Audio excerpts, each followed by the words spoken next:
G'day and welcome to the Inforunners. I'm Execute, and today I'm joined by Drinkers with Gaming Problems and Ese, who's finally joining us on camera today. So these guys are a part of that military group I've been talking to you about, and they've had some really cool ideas and concepts coming out of that group. And today is a little bit of that coming to fruition. So they wanted to bring some ships that are in Invictus for sale right now. They're about to have their price jump in price.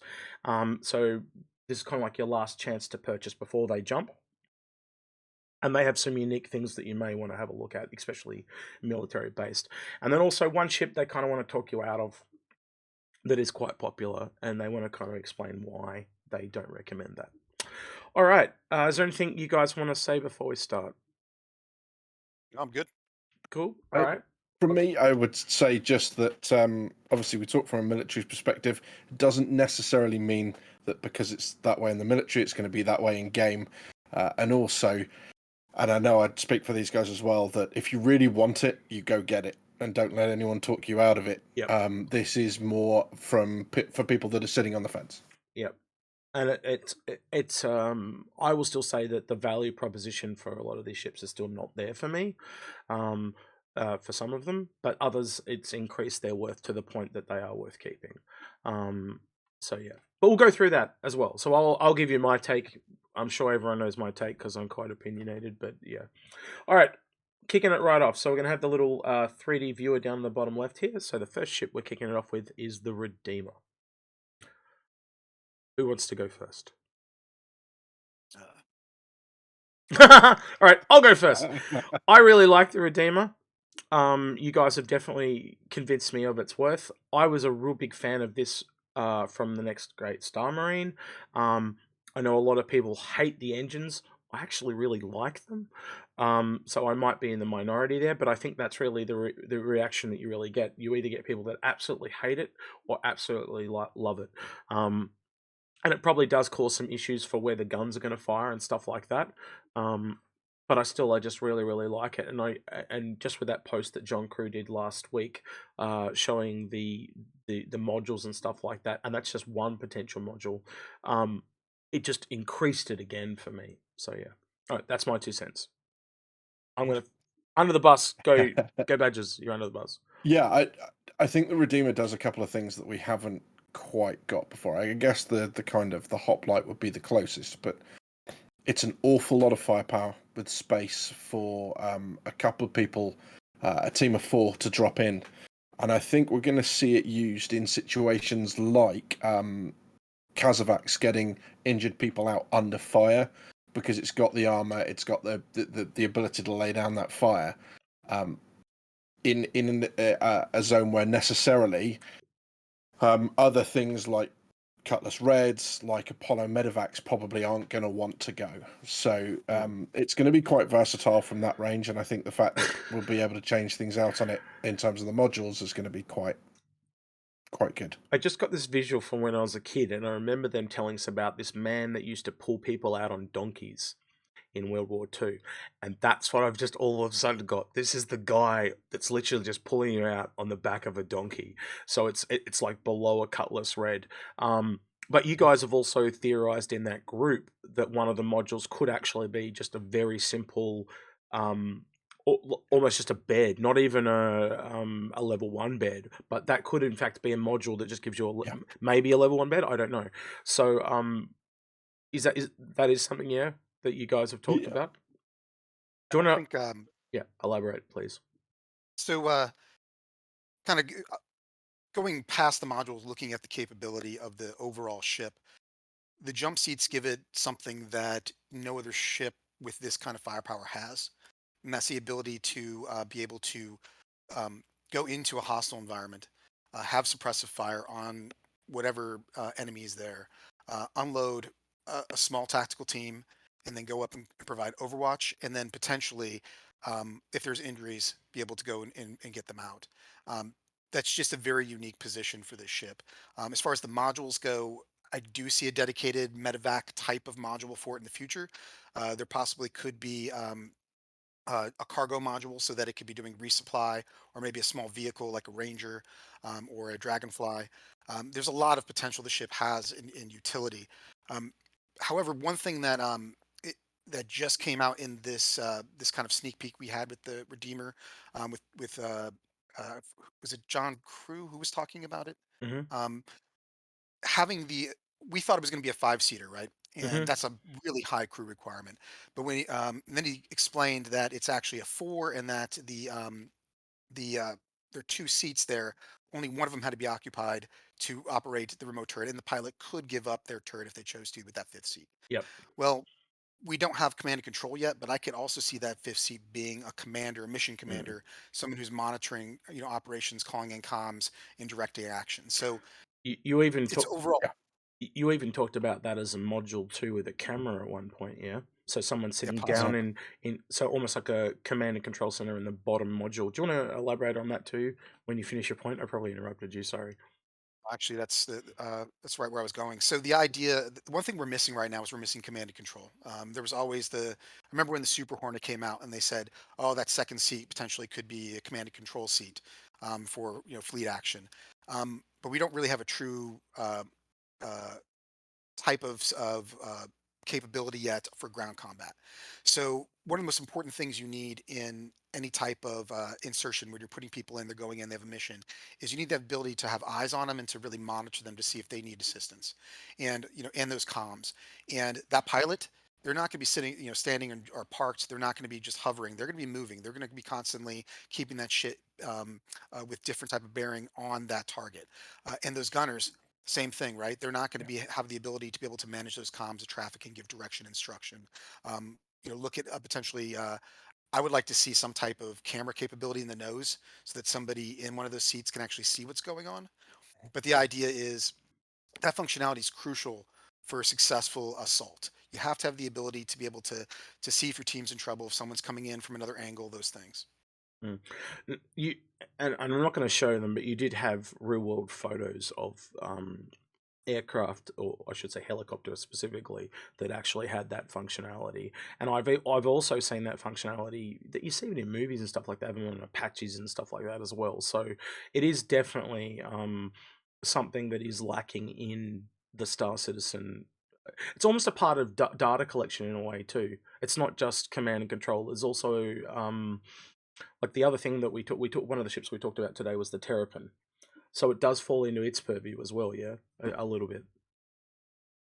The Terrapin's a little bit of a different function. And I think Badgers probably has can explain this a little better than I can. But um, when you're thinking of the Terrapin is monitoring, Mm, uh, but at the same time, it's looking for. It's not collecting signal. It's not necessarily collecting visuals.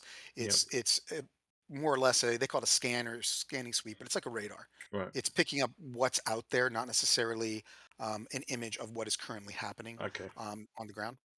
A little bit different, but similar in that they're both observing just in different ways. Shows my naivety of kind of like data collection. Sorry. So yeah, you obviously have more knowledge in this area than I do.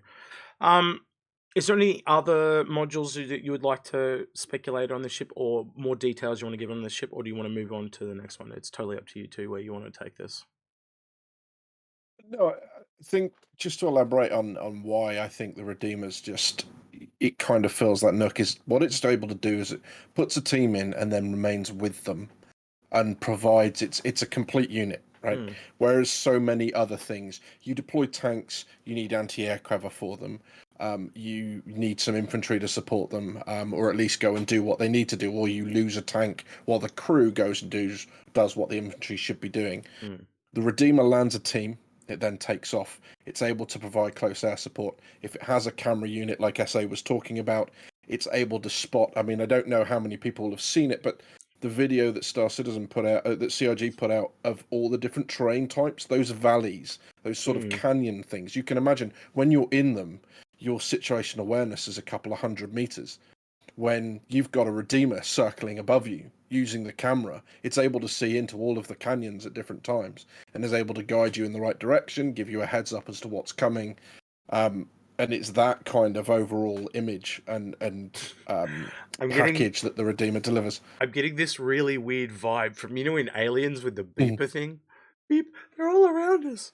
Like Yeah. that just letting you know that they're coming though is a big thing. So you can at least go, well, they're Mhm. coming from that direction. So at least everyone's Yeah. looking that direction and they're ready for it.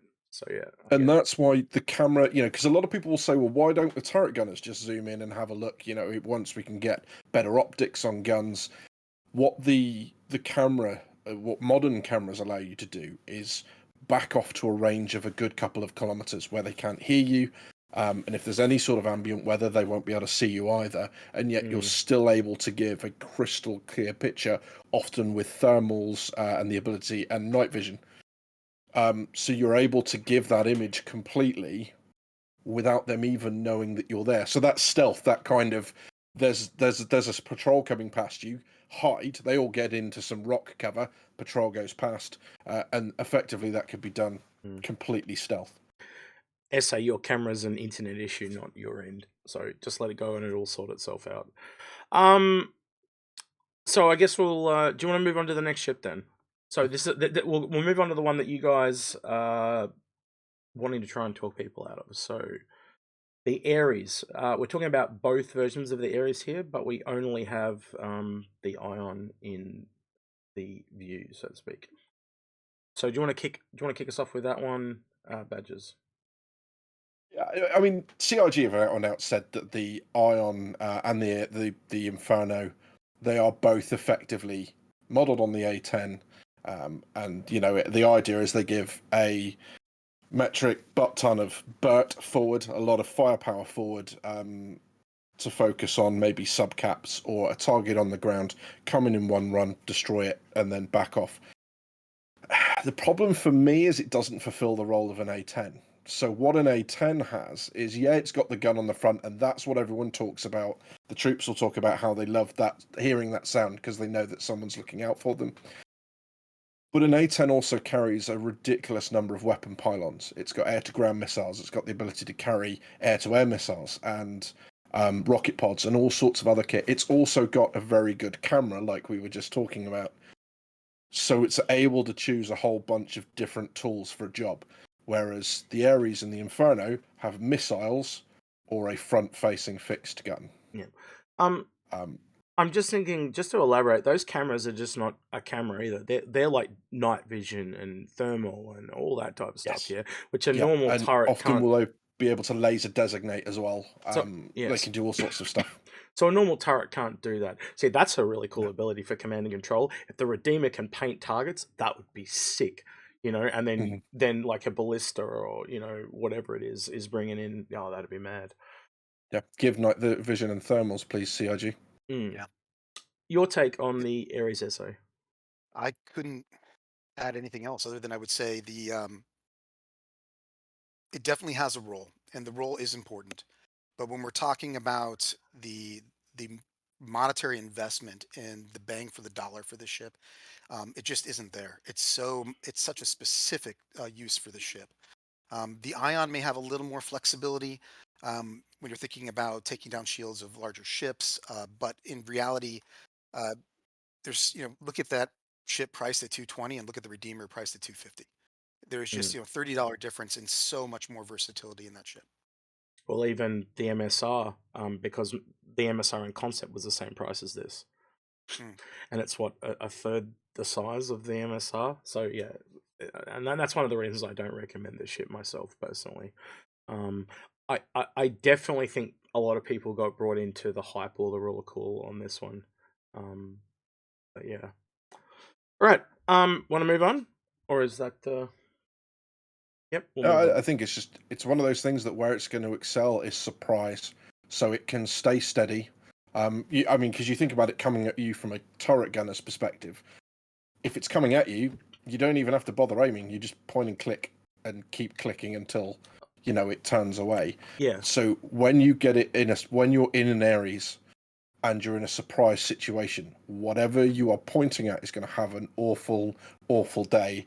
But the same thing, it's really good. If you take that on to say like a capital ship, if you're pointing at the capital ship and it's got a turret, it knows you're coming at it and you have to fly in a straight line to shoot. So you're either going to have to pick your shots, so therefore you're going to be firing and burst like in a Inferno, or you're going to be like pew, and then instantly want to move in the Yeah. ion. So basically, those times or the timings is when they're going to try and hit you. So the funny thing is, when you're trying to hit them, they're going to be trying to hit you. And I think I So find that a there's one weakness, other not a strength, because it's predictable. Mhm. yeah, there's one other weakness to the ship that I don't think is really important right now in the game, but definitely will be in the future, which is Mm, it's ballistic and energy weapons or plasma weapons, whatever you want to call them, have much more range. yeah. So that turret that sees you, if you know, let's say it's going to make a run on a redeemer that's in the air, just circling, Mm. and the redeemer gets eyes on it, and it's all energy weapons, and you can't change the weapons on these platforms. So if you're running ballistics, you're running ballistics. That's just it. You're stuck in one roll. So yeah, you're not going to get the jump on anybody, and you're going to be going in a straight line. I think you nailed it. I'm just going to throw this out there just for a little bit of food for thought. This is a what if, maybe type of thing. But how would you guys feel? How much do you think it would increase the value of this ship if you could actually change the guns between the Aries and the Ion and the armor? So essentially merge them together and make it a little bit like the Vanguard, where you can take the armor off and change the guns across between the two. How much do you think that would increase the value? And leave it at the same price point. 100%. 100%. In fact, if they sold a package at like 250, and you got the capability of swapping out those weapons, yeah, 100%. Drinkers, you on the same page? Yeah. Yeah, I think so. Because one of my problems with ballistics is always going to be that those rounds need space.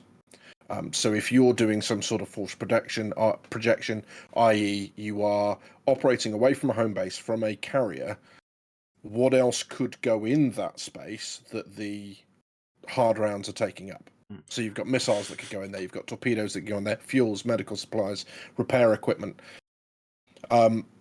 So being able to switch that out would really help, because it means when you're closer to home and your supply chain isn't an issue, go ballistic to your heart's content. At longer range, you go ion laser weapons, energy weapons, and that's a lot more sustainable, because then all you're relying on is your power plant and your fuel. So that's certainly a good point. And I mean, another good point is that they do have massive range. Size 7 versus even the Redeemer's formidable weaponry, it's going to outrange it by a considerable margin. So yeah, I think we come back to the element of surprise, because the minute you turn and something gives chase, it's every time you turn back to fire, it's going to be closing on you.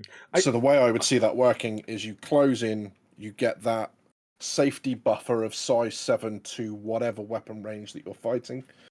When you close on that range, you switch to missiles, launch your missiles, so they've got to then take evasive action and not concentrate on chasing you. And that's when you then turn away, get some distance. Maybe you can repeat that depending on how successful that is. Maybe you just need to keep running. But yeah, range is a decent consideration there as well. I keep picturing them running when they've got no ammo left, and that's what I kept chuckling about, because I was like, "Ah, that's gonna be hilarious." But I look at these ships, and you correct me if I'm wrong, because I'm not the military guy like you guys. But what you've kind of described there to me, and what I was also visualizing, was a similar problem with the Perseus, where it actually has to have other ships around it to exist. And I think that's the fundamental problem with this. Like, its price point for this cool factor, but it's got a huge retraction because it's got to have other stuff around it. All that said, and we haven't brought this up yet, but this is probably the most important thing about this discussion. It is going to jump in price, Yeah. and if you're looking at chips above it, it is not, and you're kind of interested in it, you're not quite sure, and you have a plan to get out of that hull. Picking up a CCU for it right now is a great idea, because if anything, it's free money when it does come out and it does jump. Also, there's those CC Warbond CCUs today specifically, as we record this. They're about. I think they've just ticked over, so you probably just missed out. But unless they're still there, but yeah. I think it's the Ion today. I Mm. think so. I'm not entirely sure. And I think it was the Aries maybe yesterday then. So yeah. Yeah. All right. Last but not least, one that I thought I'd never be talking about, the A2. So yeah, I'm going to let SA take this one away because he's the one that convinced me of it. So yeah, go for it, SA. You would. So SA meet bus. cross my arms. This ship. So first of all, I thought at concept, all the Hercules were far too expensive. And I still believe they are not in a good price point. This jump they just took, they're very cool ships. I loved being in one. If this Invictus, by all means, rent one, fly it. It's a great experience. Although the fly model is definitely going to get worse. Um, the A2 I thought though was the last one that somebody should purchase. It just wasn't worth the dollar value. And I didn't even look at it. I saw its overall role. It's kind of half skid bomber, half like Spectre gunship. And rule of cool. It was neat to consider, but I just didn't think for that money it was worth it. And then I was having a conversation fairly recently, like only about a week ago, maybe two, Mm. in one of the Discord chat channels, and somebody basically put out there like, oh, it's going to lay down this much firepower and be able to do this, and it got me thinking. I'm like, you know what? I'm going to go to the stats page. I'm going to actually start adding up what this thing is capable of doing, and what I realized is that I'd pushed it to the side so quickly, I didn't really consider the way it's designed and what it can do. So the stats have recently changed. I think you actually for this sale, the Herc stats for the A2 changed. But basically, what it's bringing to bear are six size fives, and it could be actually um, two size five turrets with ballistics, and then two size five with four each Mm. turrets. And doing the quick math, and it depends what weapons are equipped in the future of ballistics, whether cannons are going to become relevant or versus Hmm. Gatlings, but it can bring 10,000 to 12,000 DPS on a single target. Mm. Um, Now it's going to take a good crew, but it has that capability. So that's similar to a firing of a hammerhead, almost. Yeah. And it's cheaper than a hammerhead, but obviously a hammerhead's got better coverage. This thing can only shoot down. Um, but I think that's its obvious design flaw. It's designed to be covered by fighters where it comes in from a bombing run, but anything underneath it is dead. It's very like, the way I describe it is almost like a two-sided coin with black and white. Anything that's on the black side is just going to die. Anything above is going to just be able to slaughter it. Um, and I fully see this thing like someone sees it coming in the distance and it's going to scramble to get into the planes and get the planes over there to kill it so it doesn't destroy the base or whatever. Do you know what I mean? Yeah, and they're really I see two scenarios of how it could be used. The first one is that straight run, and there's an enemy outpost or position. It's been called in, straight run. Each turret has a different arc, so it's going to take a while to bring all the firepower, but they start pounding that location, and then as it's going over it on the strafe, it's just going to drop its munitions right on top of that target. And at that point, whatever was there, if it survived, it would be a miracle. I mean, it's just a Mm. huge amount of firepower to bring down on one position.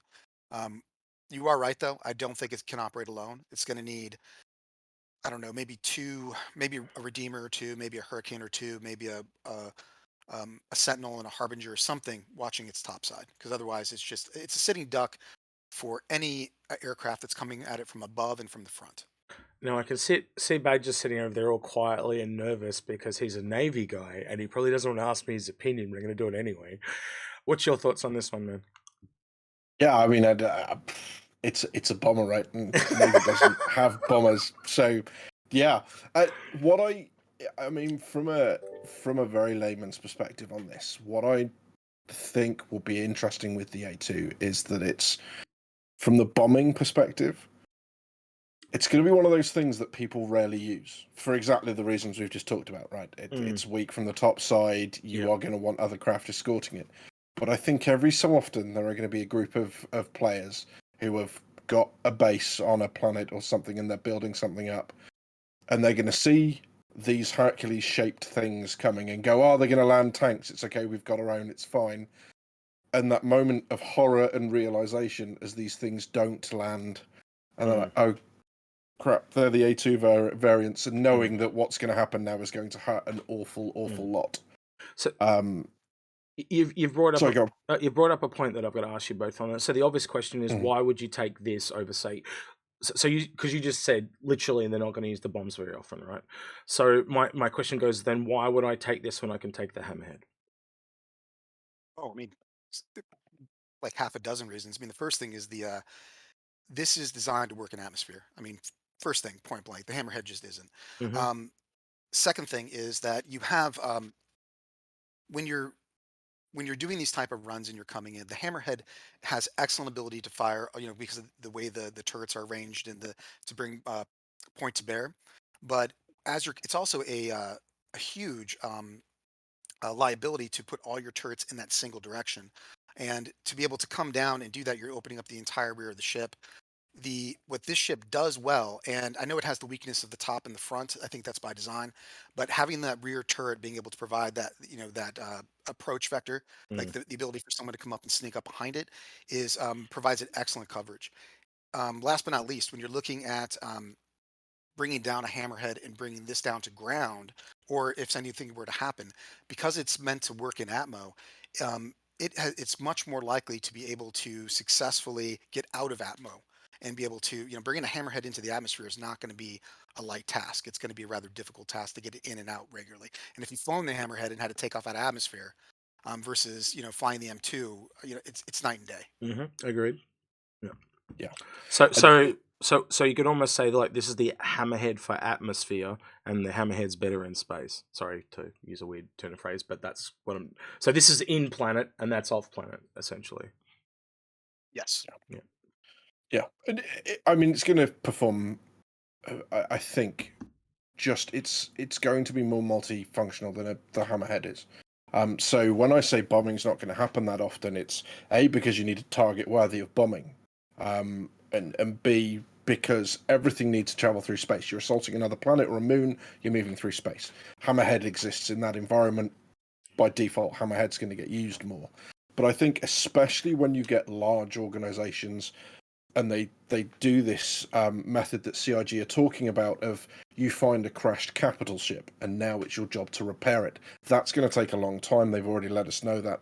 And what you're going to want to do in that scenario is going to want to land, get your pioneer there, build barracks, build medical facilities, anti-air defenses, and all of that sort of stuff. In those scenarios where you're fighting over an extremely high value asset like a crashed capital that you can repair, the A2's just there's gonna be nothing else for it. Three A2s flying across the top of a base and just unloading bombs to their heart's content.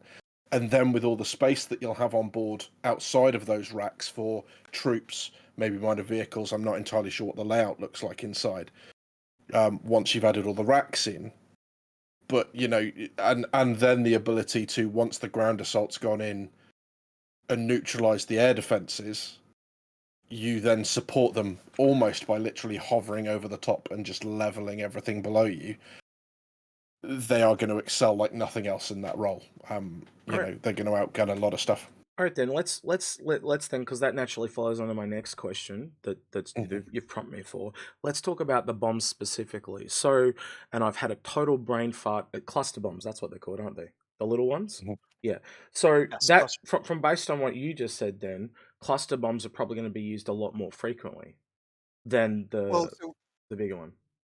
talking about bombs, so bombs clearly have not been fleshed out in Star Citizen yet. And I think one of the Discord members backers, Starlet, Hmm. uh, She was on yesterday. sh Yep. yeah, she brought up that a difference, a change in the bombs, and they actually did. I haven't been able to find it yet, but somewhere on one of the pages for the A2, it's actually changed. It went from Moab to something else. Um, Bombs are not all the same, and I think a lot of us have this perception of, World War II. You're dropping a bunch of bombs. As soon as they impact, that's when they go off. Mm. But they're different types of bombs for different functions, and some will be high detonation. Some are just above ground level. Some are meant to be penetrating, and then you have cluster bombs, which are meant to disperse in a large area and provide a lot of damage. So in other words, it would be great against infantry, but you wouldn't necessarily Exactly. pick it first for a building. You might want a penetrating type of ordinance for that. So, you know, Are that's one you interesting. Are you suggesting that there are other bombs that we haven't heard of? Because at the moment we've got the cluster and the Moab that they've talked about.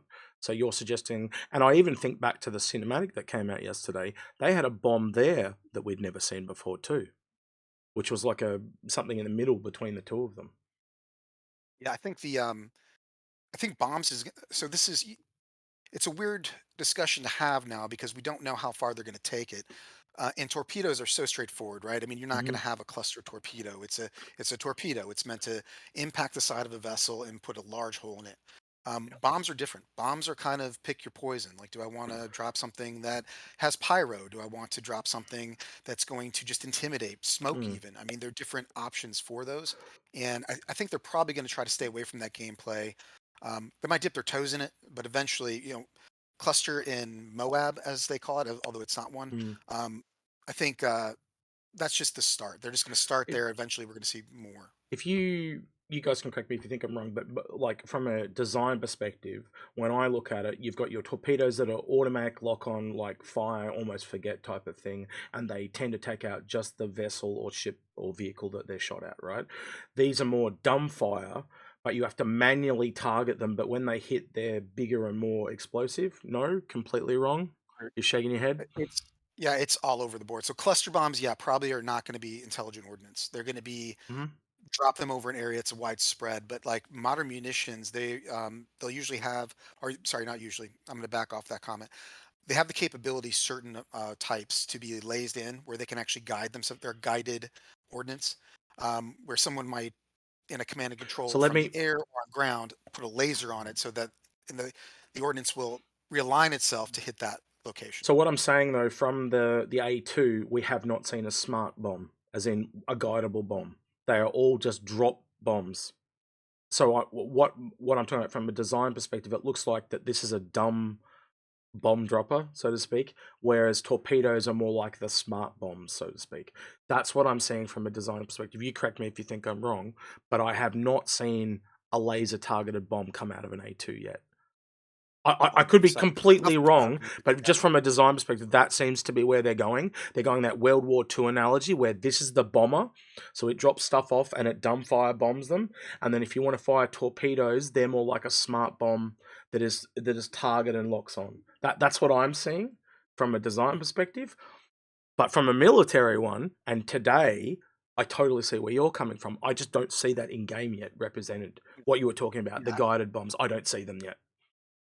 yeah, no, I agree. I don't think we've seen it yet, but I definitely, I can't say with confidence with anything with Hmm. CIG, right? They're going to That's true. design whatever they think is best for gameplay, but in the future, um, they want to have diverse gameplay. They might have a Pathfinder team or some type of sighting team that goes in there, and you put them on ground, and the enemy doesn't even know they're there. Do you know how And the they? guy with Do you know what I'm thinking? You know how they talked about? Wouldn't it be cool if the Retaliator could do that Moab bombing? Maybe that's what the Retaliator gets. The Retaliator gets the smart bombs, so it becomes the yeah, smart bomber, and the A2 is the dumb bomber. I know that's a really weird analogy, but you get what I'm trying to say. That yeah, could be where they go. they could even be like almost like a drone, right? So there could be a camera feed Hmm. on the bomb. They drop Hmm. the bomb. It has a couple thrusters to adjust it, and it's like a mini game in itself. You have to figure out where to drop it and go down. Remember in Battlefield and even Call of Duty, they had those missiles you could pull in out of the suitcase, and you would fly in and deliberately steer it into people. So you could even have it. Wouldn't that be cool? Like, think of the gameplay. You're on the ground and you open a suitcase and there's a, I don't know, Redeemer, a Retaliator, an A2 up in the air, and the missile, you launch it and literally guide it down and shoot the Yeah, guy I that's think 30 meters off to your left. yeah we've we're talking about the capabilities of what the potential is. The potential is far beyond anything we can Mm. discuss today. The Oh yeah. real value to me, though, I mean, kind of looking at where the ship sits. It has far more versatility with the cargo, with the bombing, with the ability to put on suppressive fire and fire on a single target. Um, you know, where it has the most value to me, though, if you don't know you want this, but you know that you want a Polaris or you'd like to think about it, get a CCU if you have credit, because Yep. we don't know where this is going to quite end up yet. But if you have that ability, this is definitely going to jump in price. I thought it wouldn't jump much, but the more I looked into it, I think it's probably going to be up there closer to that So Nautilus it's at least going to entry. jump by $40, which actually puts it over the price of the Nautilus. And Yeah. I would say it's either going to go to 725 or 750, just based on where the other ships are. And we know that CIG likes to group ships together so you can't upgrade. So I would say 725 or 750, just based on where the other ships are in that price point.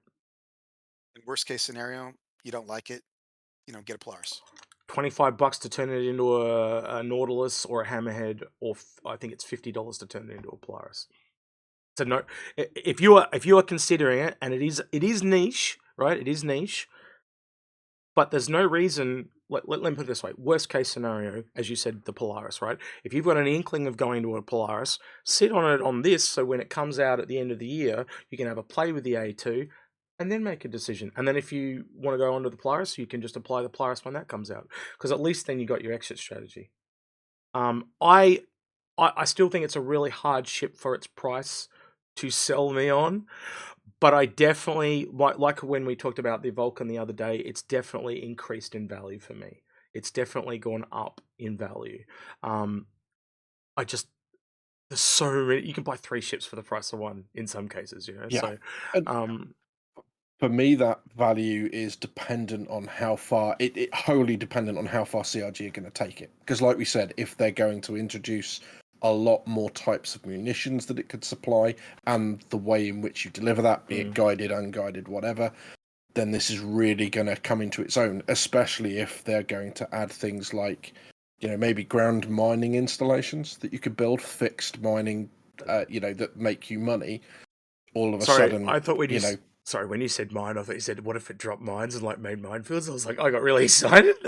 But yeah, I do. Good. It could. Yeah. I think the other thing to add into that, not to hijack you too much, but also the future of ground combat. We talked about this 3 years ago on this channel, and I might have to do another episode on it soon.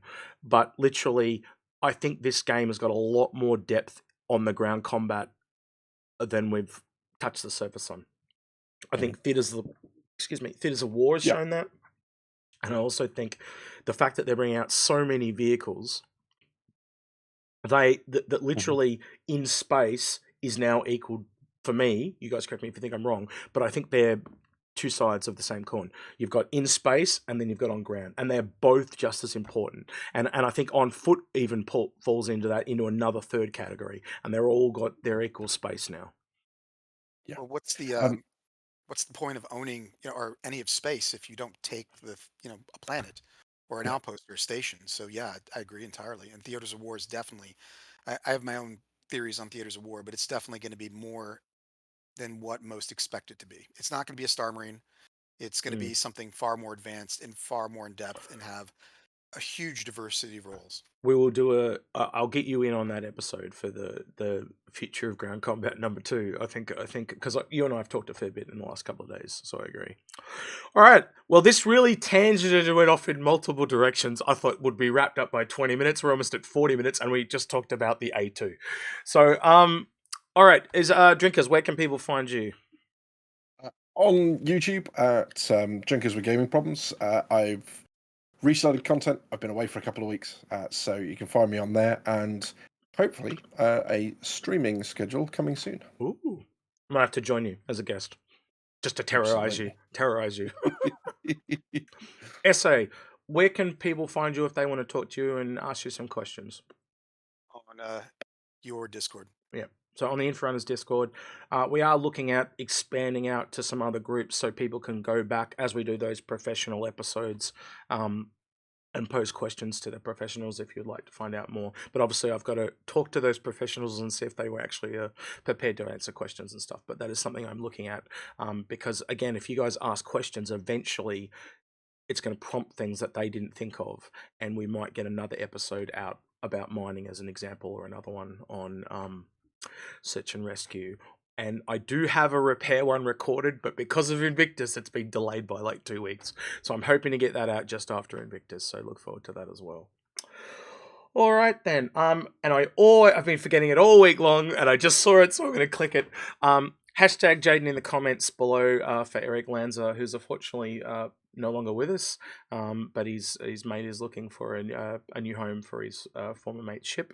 So if you're looking for an F7A upgrade and Super Hornet, look forward to that. And actually, just a little tidbit while I'm talking about an F7A, Piggle said that he found skins in the files for F7A. So there might actually be alternative skins coming. So I don't want to get anyone too excited, but we'll leave it at that. All right then, guys. He's been Drinkers with Gaming Problems. He's been Ese. I've been Execute, and we'll catch you all on the next one.